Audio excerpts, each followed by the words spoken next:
Hello friends, फिर से एक न्यू वीडियो में आप लोगों का स्वागत है।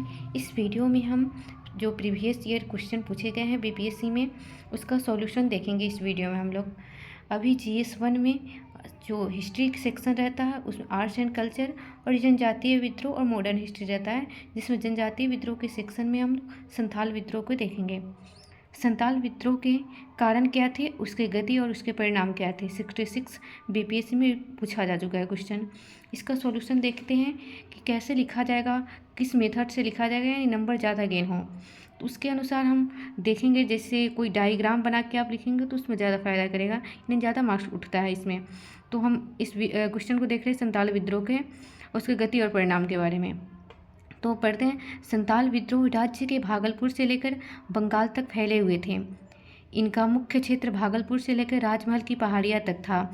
संथाल पूरे भारतवर्ष में सबसे बड़े जनजाति के रूप में विद्यमान थे। ब्रिटिश उपनिवेश के विरुद्ध संथाल विद्रोह प्रथम सुसंगठित विद्रोह था। संथाल विद्रोह का कारण लिखना हो तो उसको यानी डायमेंशन यानी डायग्राम बना के लिखेंगे तो ज़्यादा अच्छा होगा, यानी मार्क्स गेन। जैसे जो परीक्षक कॉपी चेक करते हैं उनको जल्दी समझ में आ जाता है कि ये चीज़ लिखा हुआ है, ये डायमेंशन, ये पॉइंट लिखा हुआ है। जैसे लिख सकते हैं सामाजिक कारण, धार्मिक कारक, राजनीतिक कारण, आर्थिक कारण, तत्कालीन कारण।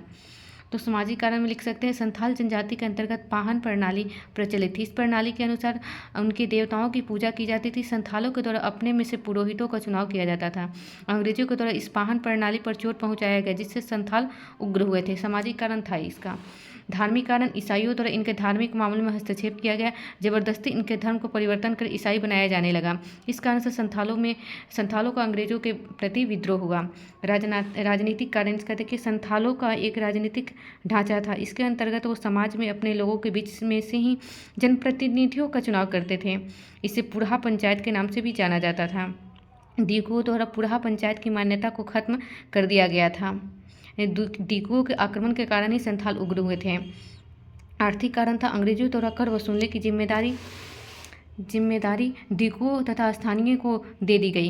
पहले एक ही कर देना पड़ता था, लेकिन दीकुओं द्वारा अलग अलग कर का मांग किया जाने लगा। इससे संथाल महाजनों की चपेट में आ गए।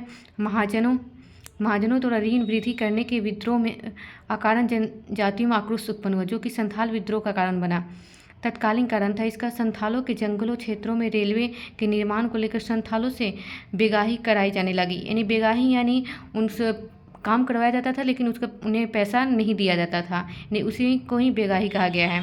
इससे क्षुब्ध होकर एक संथाल ने दरोगा की हत्या कर दी, जिससे विद्रोह आरंभ हो गया। यानी तात्कालिक कारण यही था कि बेगाही करवाया जाता था उन लोग मजदूरों से संथालों द्वारा, और उन्हें कोई मजदूरी यानी पैसा नहीं दिया जाता था। इससे उग्र हो गए थे संथाल और इसका विद्रोह शुरू हो गया। विद्रोह का उद्देश्य था सामाजिक राजनीतिक सत्ता स्थापित करना और दीकुओं को बाहर करना। इस विद्रोह का उद्देश्य था, यानी संथाल चाहते थे कि दीकुओं का विद्रोह यानी दीकुओं को बाहर किया जाए। विद्रोह का स्वरूप क्या था इसके बारे में समझेंगे। संथाल विद्रोह का मुख्य नेता चांद, भैरव, सिद्धू और कान्हू थे। यानी 4 सहोदर भाई थे जो संथाल विद्रोह के नेता थे। यानी चांद, भैरव, सिद्धू और कान्हू चारों भाई विद्रोह को संभाल रहे थे, यानी विद्रोह का नेतृत्व कर रहे थे। इन्होंने बहुत ही कम समय में 6000 से अधिक संथालों का एक समूह बना लिया। इस समूह का उद्देश्य था दीकुओं को बाहर भगाना तथा अपना सामाजिक क्षेत्र स्थापित करना।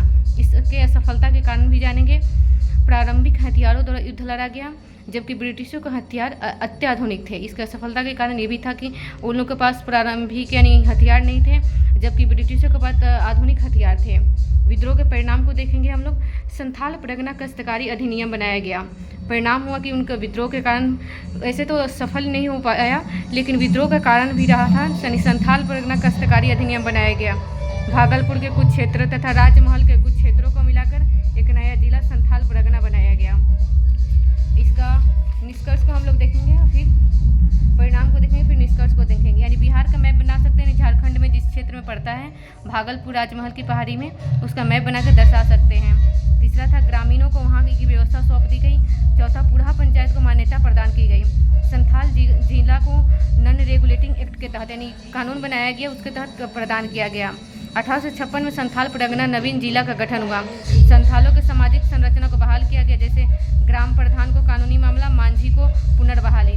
अब उसका निष्कर्ष देखेंगे। उपयुक्त विवरण के अनुसार सरकार सिद्धू कान्हू के नाम से दुमका विश्वविद्यालय का नामकरण किया है तथा उनके नाम पर 2000 के बाद मेला का आयोजन किया जा रहा था। इससे संथालों की स्थिति में सरकार द्वारा सुधार किया जा रहा था।